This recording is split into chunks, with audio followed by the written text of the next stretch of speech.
Sahabat Jempol dimanapun Anda berada, jumpa kembali bersama saya di channel Jempol Indo tadi.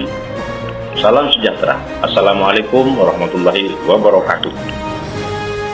Tak lupa saya senantiasa berdoa untuk sahabat Jempol semuanya agar senantiasa diberkahi kemurahan sandang, pangan, papan, diberkahi rezeki yang barokah, umur yang barokah, serta senantiasa mendapat perlindungan Tuhan Yang Maha Esa, Allah Subhanahu wa Ta'ala. Sahabat Jempol, sebelum kita lanjut, karena ini memang materinya agak ngeri-ngeri sedap dan kita mesti ekstra hati-hati, mari kita minum kopi terlebih dahulu supaya otaknya lebih terang benderang. Namun jangan lupa, saya minta ikhlasnya untuk klik subscribe, jempol, lonceng, komen, dan bagikan. Sahabat Jempol, ada sesuatu yang tidak bisa kita hindari, bahwa di tubuh Polri sedang terjadi masalah yang menurut saya cukup kronis. Oleh karenanya, saya mengambil judul kali ini adalah Prahara di Tubuh Polri, Bersiaplah Hidup dalam Kengerian. Namun, sebelum saya lanjutkan lagi, saya ingin mengingatkan kepada diri saya sendiri dan kepada sahabat Jempol semuanya agar senantiasa berhati-hati dan bijak menggunakan media sosial, supaya kita tidak terjebak ke dalam persoalan-persoalan hukum. Bisa saja kali ini saya terpleset dan kemudian terseret kepada kesalahan-kesalahan yang itu mengandung risiko-risiko hukum terkait dengan undang-undang ITE dan sebagainya. Sahabat Jempol, apa yang kita ingin bahas adalah bukti bahwa kita masih mencintai Polri sebagai institusi negara yang seharusnya melakukan dan tugas-tugasnya dengan sebaik-baiknya, berfungsi untuk mengayomi masyarakat, melakukan penegakan hukum, dan lain sebagainya, sesuai dengan tugas pokok dan fungsinya. Namun, ada sesuatu yang tidak bisa kita hindari dan kita ungkapkan sebagai bukti dan bentuk kecintaan kita. Cinta itu tidak berarti harus membiarkan siapa yang kita cinta itu terus-menerus melakukan kesalahan, melainkan sebaiknya mengingatkan supaya ada proses perbaikan ke depan. Peristiwa memalukan dan memilukan di tubuh Polri satu persatu belakangan mulai terkuak. Sejak tragedi terbunuhnya Brigadir Joshua Huta Barat, seolah sedang terjadi perang bintang, saling hantam, saling tikam. Polri dengan sendirinya mengungkapkan boroknya konspirasi judi online, menyeret nama-nama jenderal, tragedi Stadion Kanjuruhan yang menewaskan 131 penonton sepak bola yang tak berdosa, 500 luka-luka, dan tertangkapnya Irjen Teddy Minahasa Putra yang belum genap berumur seminggu menggantikan Irjen Polisi Niko Afinta sebagai Kapolda Jawa Timur. Teddy ditangkap atas perintah Kapolri Jenderal Listio Sigit Prabowo kepada Kadif Propam Polri atas dugaan penghilangan barang bukti narkoba jenis sabu seberat 5 kg. Kabar itu begitu cepat disampaikan oleh anggota Komisi 3 DPR RI, Sahroni, melalui media. Sama cepatnya dengan respon ketika merespon Sambo dalam peristiwa tragedi pembunuhan Brigadir Joshua Huta Barat. Tetapi lamban merespon Brigadir Joshua yang mati tertembak. Sebelumnya, pada tanggal 21 Mei 2022, Kapolres Bukit Tinggi AKBP Dodi Prawira Negara berhasil mengungkap peredaran narkoba seberat 41,4 kg. Teddy mengumumkan penangkapan itu sebagai peristiwa besar sepanjang sejarah sejak berdirinya Polres Bukit Tinggi dan Polda Sumatera Barat, kata Teddy waktu itu. Atas ditangkapnya Teddy, banyak silang pendapat. Ada yang mengatakan kebusukan polisi mulai terkuak.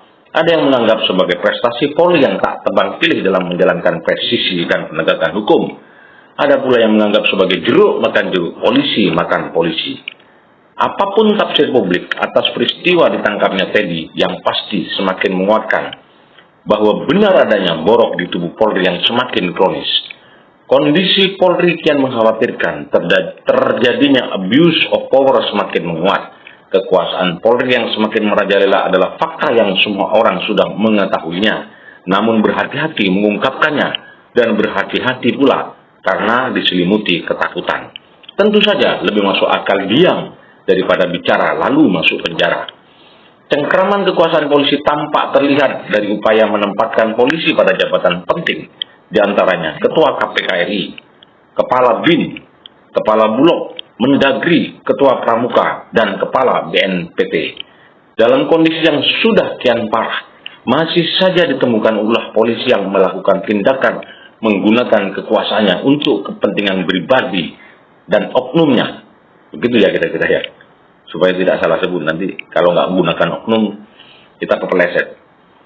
Meski kondisi itu sudah akut dan masif, namun jika akan mengkritik polisi masih harus menggunakan kata oknum, ya kan? Untuk melepaskan kemungkinan mengkritik terlepas dari ancaman ditangkap karena ujaran kebencian atau alasan lain yang bisa saja dibuat-buat.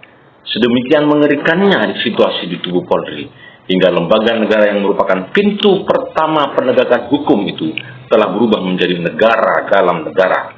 Lalu apa solusinya? Ada yang berpendapat sebaiknya polisi berada di bawah kementerian. Polisi harus berbenah diri atau bubarkan saja polisi.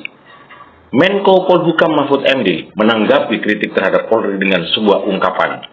Lebih baik hidup bersama polisi jahat selama 60 tahun daripada hidup sehari tanpa polisi.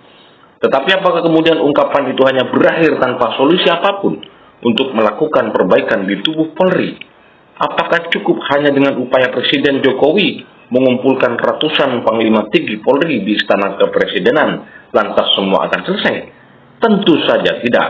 Kondisi ini sudah terlalu parah. Hanya saja memang ketakutan sudah mengalahkan kejujuran.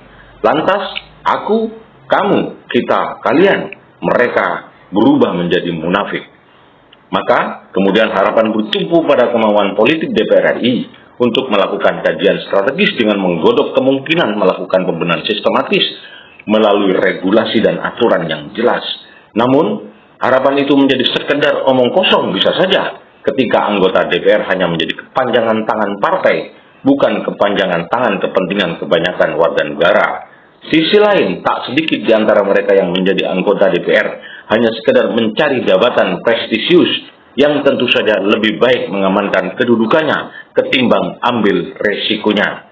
Tetapi tidak gebiauya ya, tidak mengeneralisasi. Banyak juga kawan-kawan yang menjadi anggota DPR masih punya idealisme untuk memperjuangkan kepentingan rakyat. Banyak juga. Sementara partai politik kebanyakan sangat bergantung kepada sikap ketua umumnya masing-masing. Partai sudah berubah wujud dari yang semula menjadi alat perjuangan, kini menjadi alat kepentingan kekuasaan. Loh, kok kita menjadi skeptis? Seolah tidak ada baiknya semua di negara ini. Apa hanya saya, aku, kamu, kalian yang baik dan mereka tidak baik? Tentu saja tidak. Masih banyak polisi yang baik, masih banyak politisi yang baik. Namun kebanyakan dari mereka juga harus tunduk pada kepentingan lembaga dan kelompoknya. Sudah tidak ada lagi kah harapan menjadi lebih baik?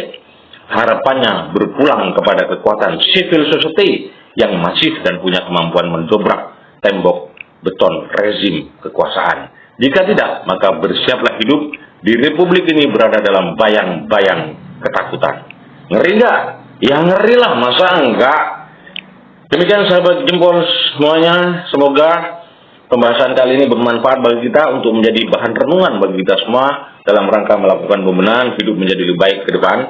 Kemarin sudah lewat, kita hanya memulai 3 hari, kata para arif bijaksana.